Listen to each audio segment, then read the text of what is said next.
भारत ने फिलिस्तीन को मदद भेजी है। एयरफोर्स का C-17 प्लेन मिस्र रवाना। कम से कम ऐसे भक्तों के तो हित का ध्यान रखिए। जानकारी इस वक्त मिल रही है, भारत ने फिलिस्तीन के लिए मदद भेजी है। यदि आप ऐसा करेंगे, इतिहास आपको कभी भी क्षमा नहीं करेगा। बड़ी खबर आ रही है, भारत सरकार ने फिलिस्तीन के लिए मानवीय मदद भेजी है। इंडियन एयरफोर्स का C-17 विमान जो है वो मदद लेकर पहुंचा है। करीब मोदी जी, आप अभी फिलिस्तीन के नाम पर कुछ इस्लाम के जिहादियों को मदद करने जा रहे हैं। आप ये महापाप मत करिए। एयरफोर्स का C-17 प्लेन मिस्र के लिए रवाना हो चुका है और ये मदद भारत की तरफ से भेजी गई है। इजरायली यहूदी ही यदुवंशी है, अर्थात हमारे यादव है।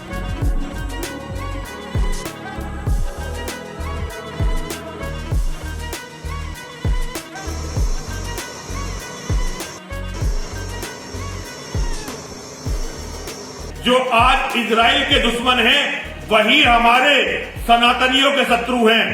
अंधभक्तों, दलालों, भाड़े के जंतुओं और गोदी मीडिया के ऊपर अब तक का सबसे कड़ा थप्पड़ और किसी ने नहीं, खुद हमारे प्रधानमंत्री नरेंद्र मोदी ने जड़ा है, भारत सरकार ने जड़ा है।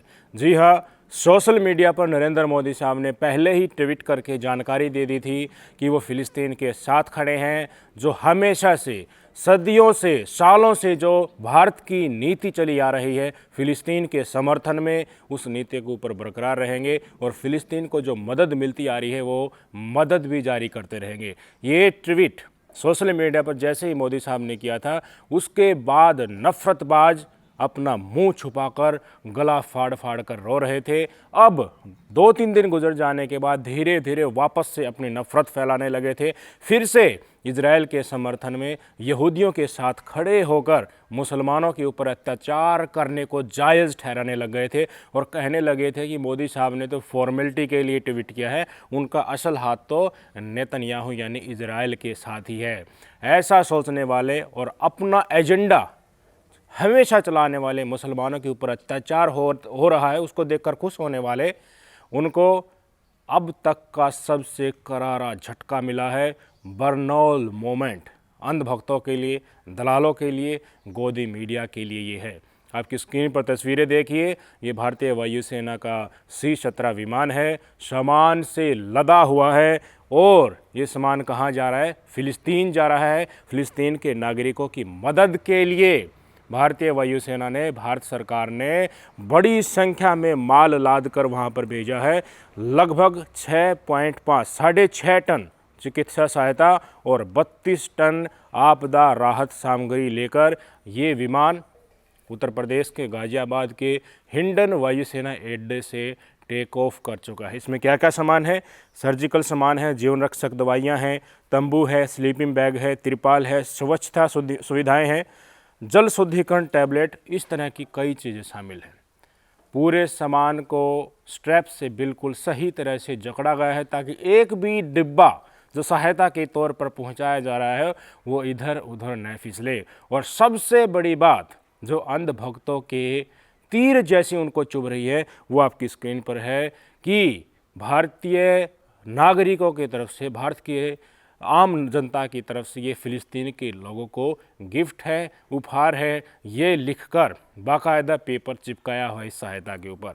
यानी कि अब तक जो सारे के सारे ठेकेदार और गोदी मीडिया और ये भाड़े के ट्रोल जंतु, मंतु तंतु सारे के सारे लगे हुए थे कि 100 करोड़ हिंदू तो यहूदियों के साथ हैं, इजराइल के साथ हैं, मोहम्मद और मोहम्मद की शैतानी किताब को मानने वाले लोगों को नेस्तनाबूद कर दो, इजराइल मार डालो, उनको ख़त्म कर दो। अब स्थिति आधिकारिक तौर पर बिल्कुल उलट हो गई है। खुद भारत सरकार ने ही, मोदी सरकार ने ही जो सरकारी सहायता भारतीय वायुसेना के विमान से भेजी है, जहाज भरकर, उसमें लिख दिया है कि ये सहायता एक गिफ्ट के तौर पर है, उपहार की तरफ तौर पे है, भारत की संपूर्ण जनता की तरफ से।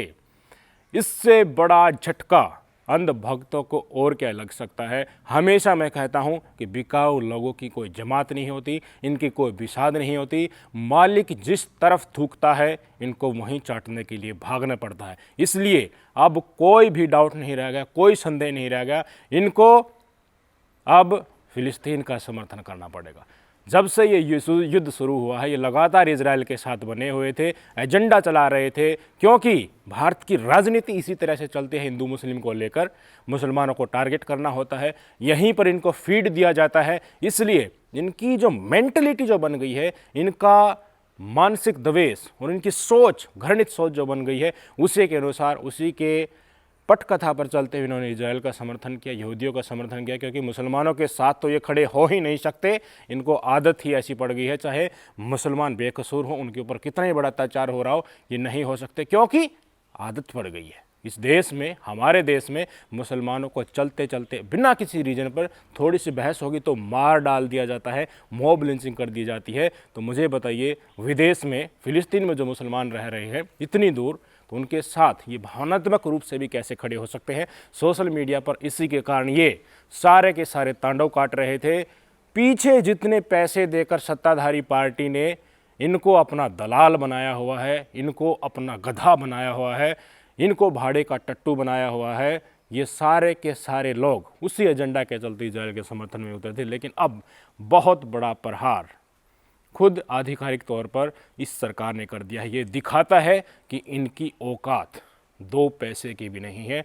अगर पैसों पर पलोगे, दलाली करोगे, किसी का थूका हुआ चाटोगे, एजेंडा चलाओगे पैसे लेकर, तो ये मत सोचना कि तुम्हारी इज्जत बाकायदा हो जाएगी। इसी गोदी मीडिया को, इसी भारतीय जनता पार्टी के नेताओं ने लाइव टेलीविज़न पर कई बार जलील किया है और उनकी उफ नहीं निकलती, उनकी औकात नहीं है कि वो एक भी क्रॉस क्वेश्चन कर जाएं।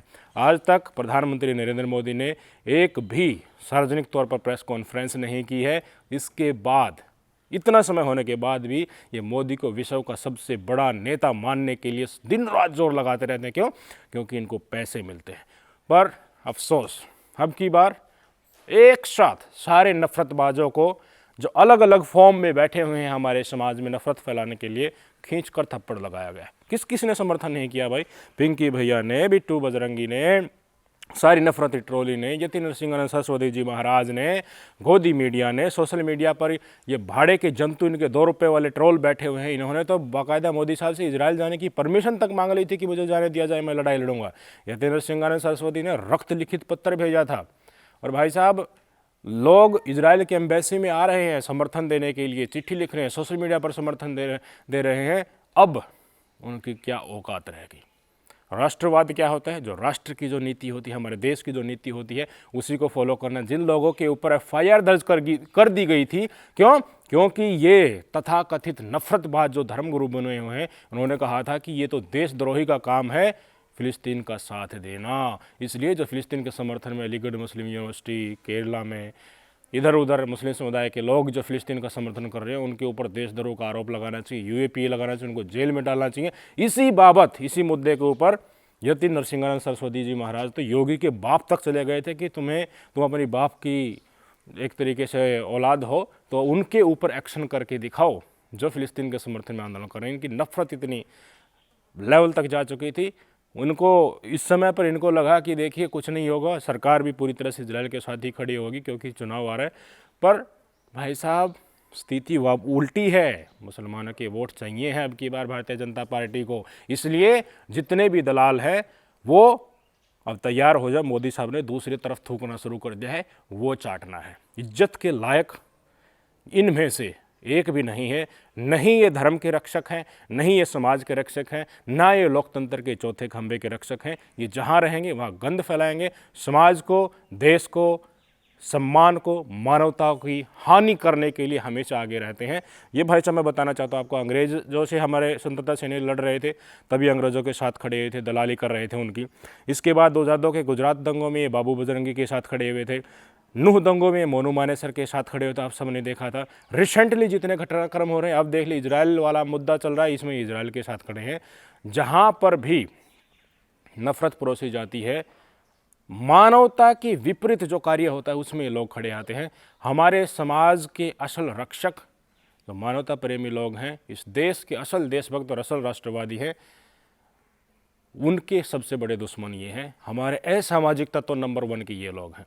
यति नरसिंहानंद सरस्वती जी महाराज ने तो एक वीडियो अब जारी की है कि देखिए मोदी जी, आप जो ये काम कर रहे हैं ये घोर पाप कर रहे हैं, क्योंकि फिलिस्तीन को मदद कर रहे हैं ना, तो वापस आकर वो इजराइल को चोट मारेगी। आने आने वाला जो समय है ना, वो मोदी साहब आपको बिल्कुल भी माफ़ नहीं करेगा। आप ये काम मत कीजिए, फ़िलिस्तीन का समर्थन मत कीजिए, क्योंकि इजराइल तो मानवता की लड़ाई लड़ रहे हैं। जो मासूम बच्चे मारे जा रहे हैं वहाँ पर, उनके पेरेंट्स, एक तस्वीर आज मैं देख रहा था कि एक आदमी था लगभग 40-45 साल का, उसकी गोद में बच्चे थी, वो बच्ची भी मारी गई और वो खुद भी मारा गया इजरायली एयर स्ट्राइक में। चर्च के ऊपर हमला कर दिया गया, ये दिखाकर कि वहाँ पर तो हमास के आतंकियों का ठिकाना था। जांच हुई तो पता चला सिर्फ एक ही व्यक्ति वहाँ पर मारा गया है। वेस्ट बैंक में अटैक हो रहे हैं, गाजा पट्टी में तो हो ही रहे थे, यानी कि मनसा इजराइल की साफ दिख रही है। उसको अतिक्रमण का जो इच्छा है ना, वो पूरी कर रहा है हमास की आड़ में। मस्जिदों के ऊपर लगातार अटैक किया जा रहा है, पानी की सप्लाई बंद कर दी जा रही है। और आज प्रधानमंत्री नरेंद्र मोदी के द्वारा, भारत सरकार के द्वारा बाकायदा टैग लगाकर कि भारत की जनता की तरफ से फ़िलिस्तीन को हम ये उपहार दे रहे हैं, और टनों से भरकर पूरी तरह से भरे हुए जहाज़ को भारतीय वायुसेना का सबसे बड़ा मालवाहक विमान है। मैं कई बार सवार हुआ हूँ इस विमान में, कई बार बैठा हूँ, बहुत ज़्यादा सामान इसमें आता है। तो जितना ज़्यादा सामान लदा हुआ है, उतनी ही गहरी चोट नफरतबाजों को, अंधभक्तों को, गोदी मीडिया को अब लग रही है। यतीन्द्र सिंहानंद सरस्वती जी महाराज की वीडियो सुन लीजिए। मोदी जी, आप अभी फिलिस्तीन के नाम पर कुछ इस्लाम के जिहादियों को मदद करने जा रहे हैं। एक धर्मगुरु होने के नाते मेरा अनुरोध है आपसे, आप ये महापाप मत करिए। आप जो फिलिस्तीन के नाम पर इस्लाम के जिहादियों को मदद देंगे, वो अंतोगत्वा इजराइल के विरुद्ध ही काम आने वाली है। और एक बात आप अच्छी तरह से समझ लीजिए, जो आज इजराइल के दुश्मन हैं, वही हमारे सनातनियों के शत्रु हैं। हमारे पैसे से, हमारे बच्चों के पैसे से, सनातनियों के पैसे से, सनातनियों के शत्रुओं की, मानवता के शत्रुओं की सहायता मत करिए। यदि आप ऐसा करेंगे, इतिहास आपको कभी भी क्षमा नहीं करेगा। इतना ही नहीं, और भी नफरतबाज हैं जो धर्म का चोला ओढ़े हुए हैं। गेंडा स्वामी को आप जानते होंगे, इन्होंने तो इजराइल के यहूदियों को यदुवंशी करार दे दिया है कि महाभारत के युद्ध के बाद ये वेस्टर्न कंट्रीज में चले गए थे, वहाँ पर जाके बस गए थे। हमारा तो एक जैसी इतिहास है, हमारा सोच बिल्कुल एक समान है, हमारा संस्कृति भी बिल्कुल एक समान है। इनकी वीडियो सुन लीजिए, और किस तरीके से अपनी नफरत के एजेंडे को चलाते हुए इन्होंने यहूदियों को अपने यदुवंशी यानी कि यादव भाई ही करार दे दिया आपके सामने। इजरायली यहूदी ही यदुवंशी हैं, अर्थात हमारे यादव हैं, जो महाभारत के युद्ध के बाद पश्चिम के देशों में जाकर बस गए थे। यहूदी ही यादव है। रविवार 22 अक्टूबर रात 8 बजे सुदर्शन न्यूज पर। यकीन मानिए 3-4 दिन ऐसे ही चलता रहता है ये मामला, मोदी साहब समर्थन नहीं करते फिलिस्तीन का, तो ये नेतान्याहू को भी नितिन यादव सिद्ध कर देते। अब तक ये बाकायदा ऑन रिकॉर्ड सारी की सारी गोदी मीडिया चिल्लाते रहते। और भी तथाकथित नफरतबाज हैं। आप सबको पता होगा कि हमारी गोदी मीडिया ने किस तरह से वहाँ पर जाकर देश को जलील किया है, समाज को जलील किया है, मानवता को शर्मसार किया है। अब वो गोदी मीडिया धीरे धीरे लौटने लगा है देश में। कई लोग आ गए हैं। रूबिका लियाकत भी इंस्टाग्राम पर रील बना रही है, वहाँ से लौट आई है, कह रही है कि सारा काम करके मैं वापस लौट आई हूँ। क्यों? मालिक ने दूसरी तरफ थूक दिया तो वो भी चाटना है। तो वहाँ से इन्होंने अपना प्रस्थान कर दिया है। तस्वीर आपकी स्क्रीन पर है। कैमरा लटकाए हुए हैं, इंस्टाग्राम पर रील बना रही हैं, जबकि एंकर का काम होता है माइक पकड़कर बोलना। कैमरामैन तो कैमरा इस बोझ को लादे ही रहता है, वही जानता है। ये नौटंकीबाजी इनको बहुत आती है, नफरतबाजी बहुत आती है। देश के साथ गद्दारी करने में ये लोग एक नंबर के होते हैं, समाज के दुश्मन होते हैं। चौथे खंबे में दीमक की तरह ये लोग चिपके हुए हैं। इनको इसी तरह की इंसिडेंट में खींचकर थप्पड़ मारा जाता तो इनकी असल तस्वीरें सामने आती। न तो सम्मान मिला और ना ही माया मिली, ना ही मिला राम। वो आज के दिन इनके साथ तमाम कार्रवाई चल रही है। अब मालिक बोलेगा कि उधर थूकना शुरू कर दिया मोदी ने, तो बस उधर रिपोर्टिंग करनी शुरू कर देंगे। ये इनकी असल हकीकत है।